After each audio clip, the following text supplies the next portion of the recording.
Hello, and welcome to the Dance Physio Podcast, a podcast designed to explore ideas and foster discussion around dancer health and wellness. We're here to challenge the status quo, bridge the gap between dance science and the studio, and help change the landscape of the dance industry for the better. I'm your host, Erika Mayall, a dancer turned physiotherapist who is deeply passionate about leaving the dance world better than I found it. I'm so glad you're here. Let's get started. Hello, everyone, and welcome back to another episode of the Dance Physio Podcast. I am your host, Erika Mayall. Just before we get into today's podcast episode, if you have not already, if you can take 1 second to go and leave a rating or even better, a really brief review of the podcast on either Apple Podcasts or on Spotify or wherever you're listening to your podcast, I would so appreciate it. It makes a huge difference in terms of how the podcast is ranked and able to be found by other people within the dance community who also benefit from the information being shared. So appreciate that. And now we're going to dive into today's podcast episode. So today we are going to talk all about footwear in dance, and this is a little bit of a companion episode to the episode that was maybe a month or so ago now, maybe even a little bit longer than that, that was all about flooring and the importance of flooring in dance. So that is episode 73. If you have not already listened to that episode, I encourage you to go back and listen to that one as well, because I talk a lot in that episode about the importance of flooring in terms of shock absorption and injury prevention and all sorts of things.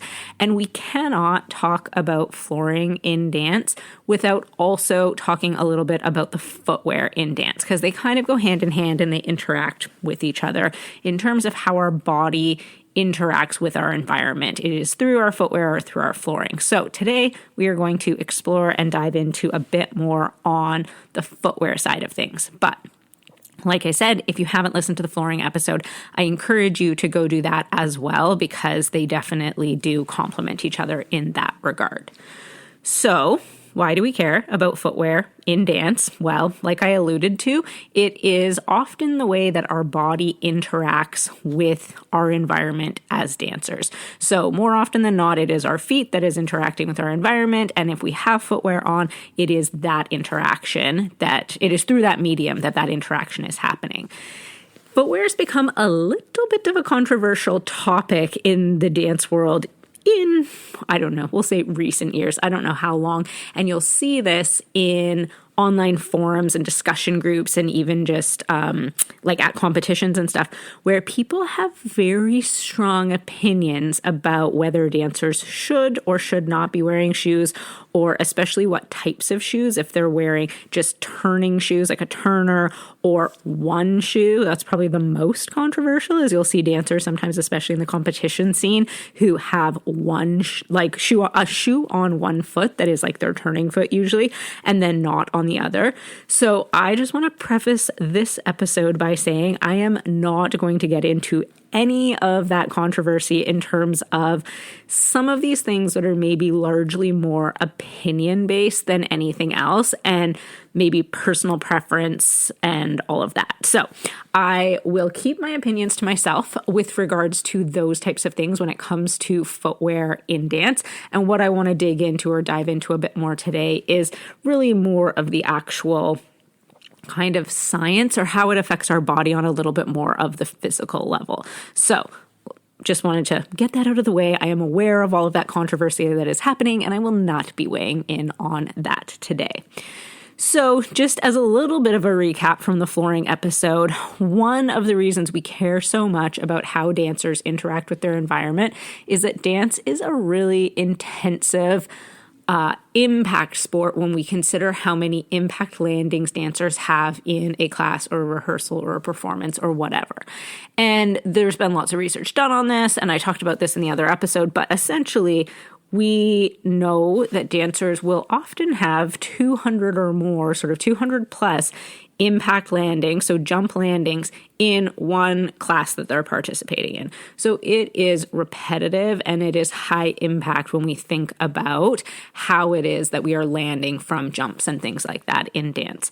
And so we have already gone into why having appropriate flooring, like a sprung floor and things like that, is important in terms of trying to mitigate some of that ground reaction force that is happening and dissipate some of those forces so that it's not all being transmitted back into a dancer's body.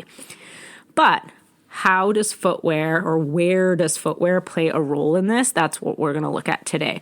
And this is an area that is actually not super well researched. There was a systematic review that came out in 2011.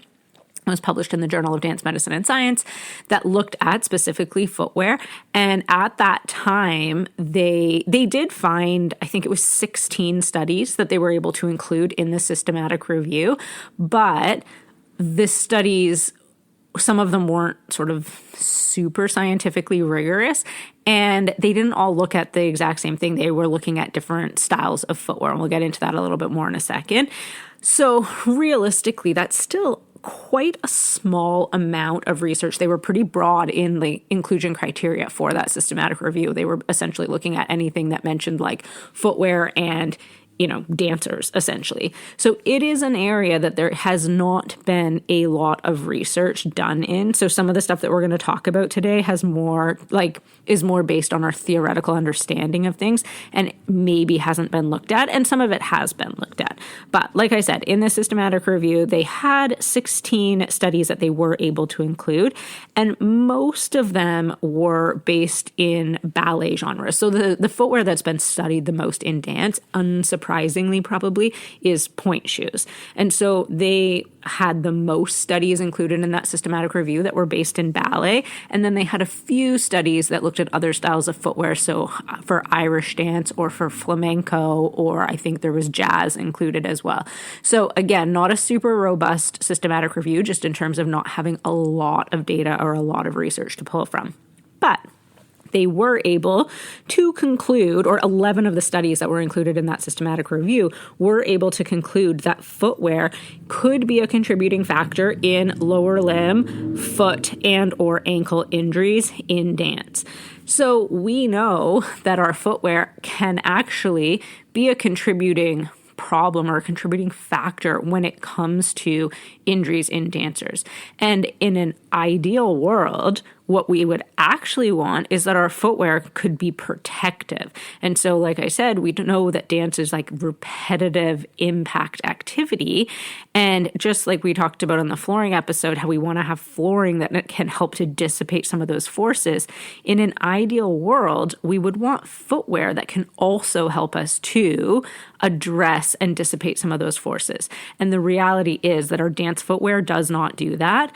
And if anything, it may actually sort of work against us and actually potentially be a contributor to injuries that are happening within dancers. And we're going to dive into what some of these issues are specifically with footwear and why they are maybe problematic or certainly not helping us. So even if they're not contributing to injuries, they're likely not helping to prevent injuries.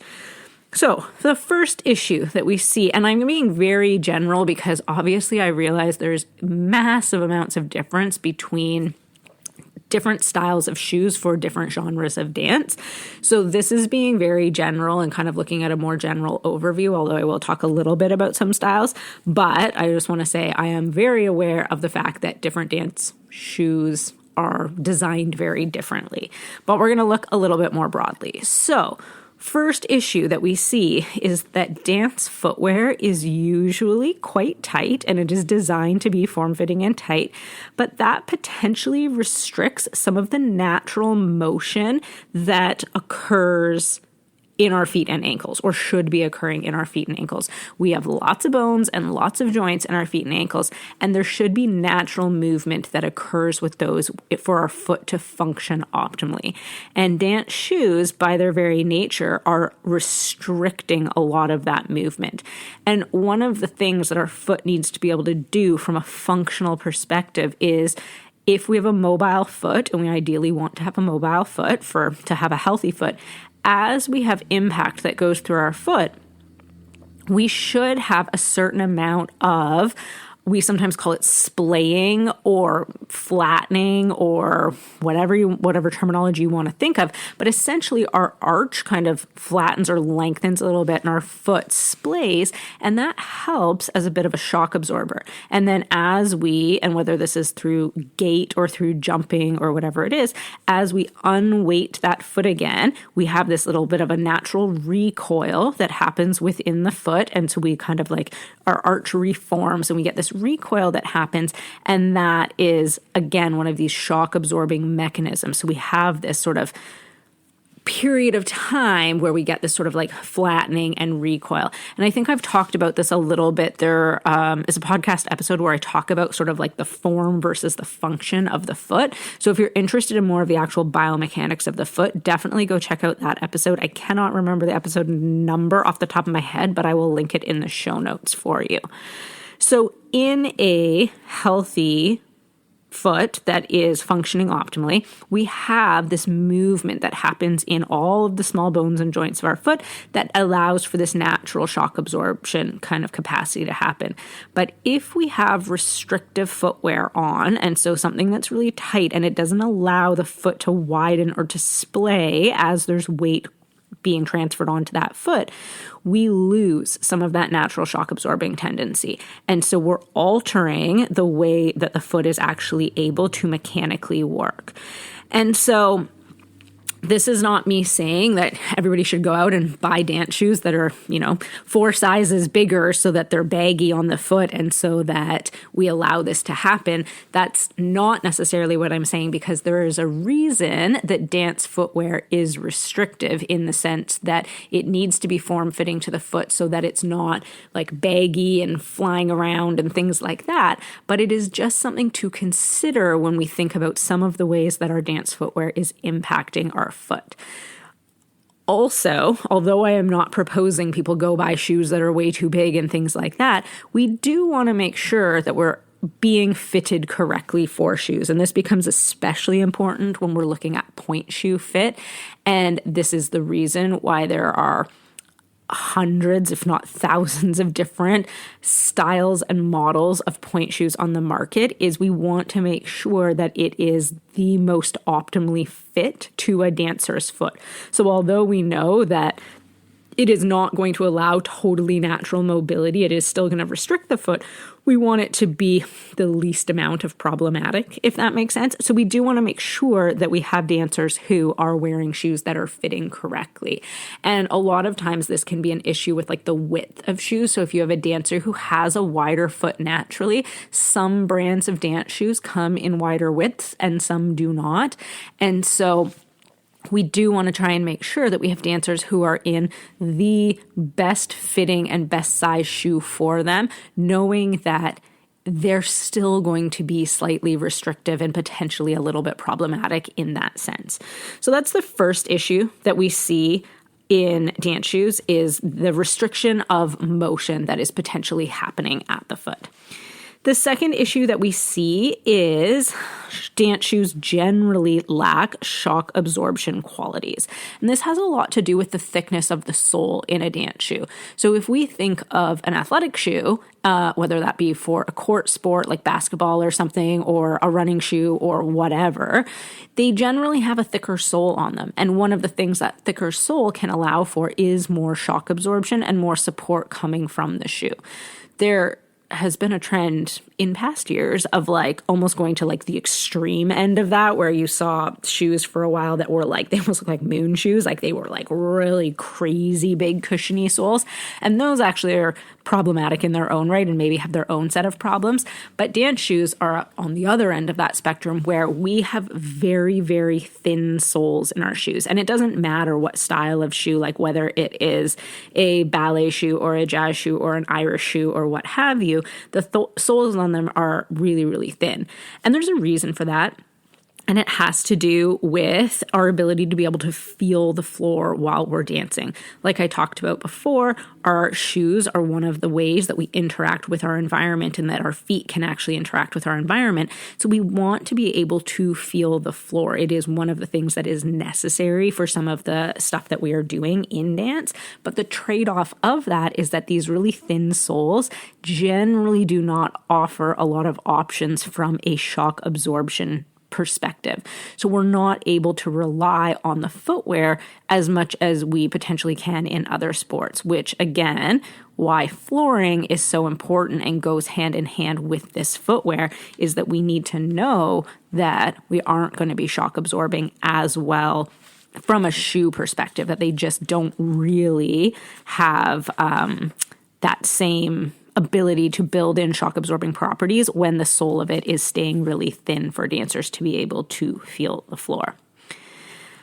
Third kind of category of challenges that we see within dance footwear is a lot of styles of dance footwear involve heels.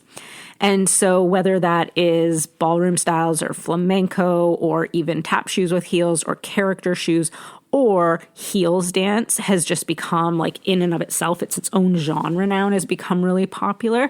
We have a lot of dancers who are dancing in different footwear styles that involve heels. And some of these are going to be like really strappy heels like we see in some of the ballroom styles. So very, very, very little support being added from the shoe.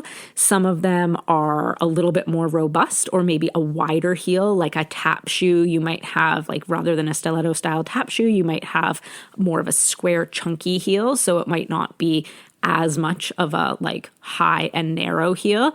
And then some of the heel style dancers or burlesque or things like that are actually wearing more like lace up style boots and things like that. So we see large variety within the heel genre, but all of them, the thing that they all have in common is that they have a raised heel. And that changes our whole kind of mechanics and center of gravity in terms of how our foot functions and where the pressure is going through our foot while we are dancing and while we are moving. And there are people who can absolutely successfully dance in heels without sort of having issues, but we need to make sure that we are preparing our body for this adequately. Because if we just go from dancing on regular flat shoes to being thrown into a heel situation, oftentimes dancers are lacking some of the strength and control that is required with these changes in body mechanics. And so we will see injuries happen. And we see this commonly, if you have a dancer who's dancing in a style of dance that always requires heels, they've probably built up strength and control in those shoes. But I see this a lot in especially like younger dancers who maybe haven't really been exposed to dancing in heels. And then all of a sudden they have a dance where the costuming involves heels. So maybe it's like a character shoe with a higher heel than they've ever danced in before, or moving to a higher heeled tap shoe or something like that when they have not necessarily trained for that style of shoe before. So just something to be aware of, that heeled shoes are kind of a category unto themselves, and we need to make sure that we are doing everything possible to train our bodies to be able to dance in those successfully. And then the last sort of category, the last thing I just want to point out, and I kind of actually alluded to this a little bit or talked about it a bit when we were talking about the restricted movement, is just point shoes, again, being sort of their own little category of shoes. And point shoes, again, we talked about this in terms of like the restriction. So they have to be like tight fitting and they have to sort of restrict our movement because we need them to have the rigidity factor about them in order for them to support people's body weight when they are dancing on point. But the trade-off of having that kind of stiffer box and block is that we have even more restriction that is happening in point shoes. And so again, super, super, super critically important to make sure that our point shoes are being fit by point shoe fitting experts and are the correct shoe for that dancer's foot type and body type, because they do have such an impact on how our feet can function. So those are sort of just a few of the highlights of why footwear can be maybe slightly problematic for dancers, or how it can potentially contribute to lower extremity and foot and ankle injuries.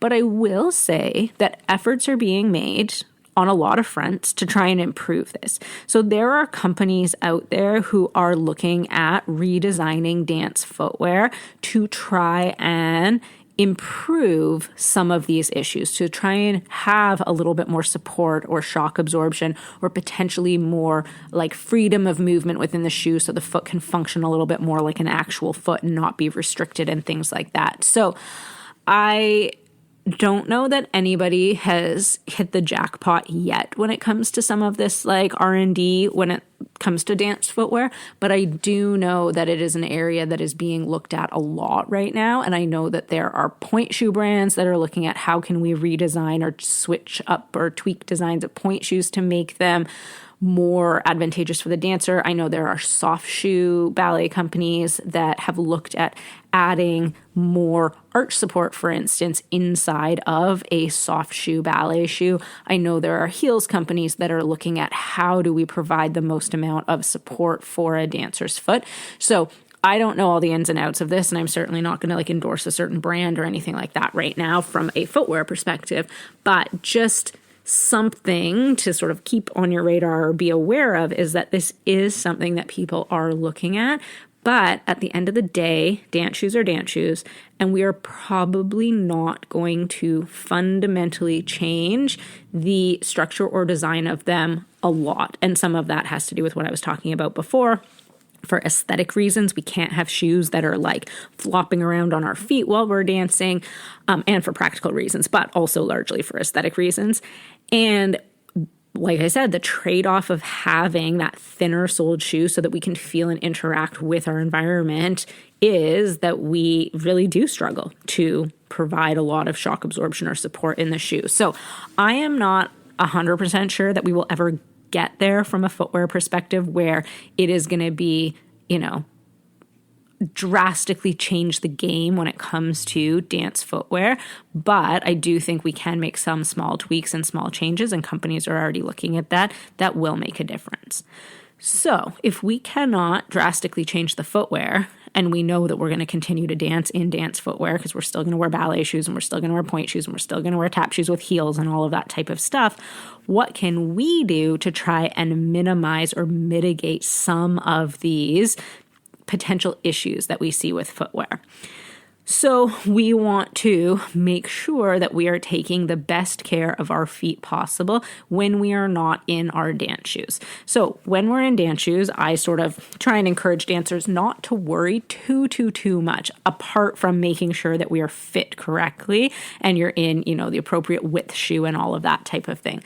But apart from that, we sort of try and get dancers not to worry too much about what their actual dance footwear looks like or is doing to their feet, and pay more attention to what they can do to help the health of their feet when they are not in that. Because, dancers might be dancing anywhere between 1 to, let's say, 5 or 6 hours a day, but you have all of the rest of those, 18 to 23 hours a day or whatever it is to make sure that we are taking care of our feet.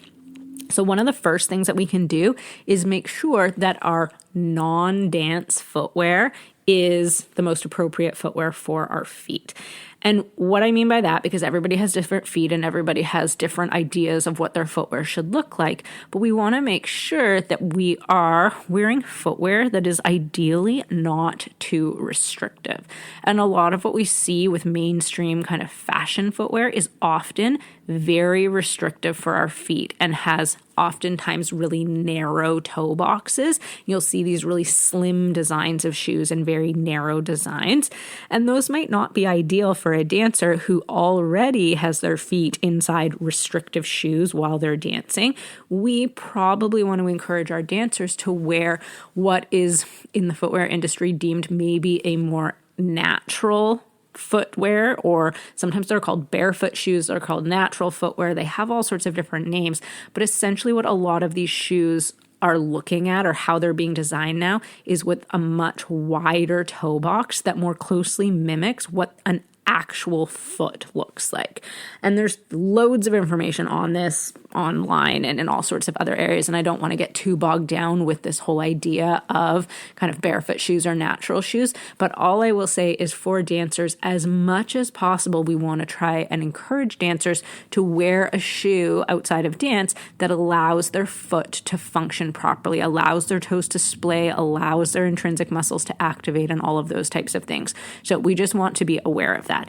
Then depending on an individual dancer's foot, that might also look like a shoe with quite a lot of arch support. A lot of dancers have very high arches, so we might need to look at footwear that really supports that. It might be looking at a negative heel drop for certain dancers or certain things like that. So it can be a bit individual, but really the biggest thing is to make sure that the shoe that you are wearing outside of dance, or shoes that you are wearing outside of dance, allows for natural mobility in the foot to counterbalance the restriction that comes through dance shoes.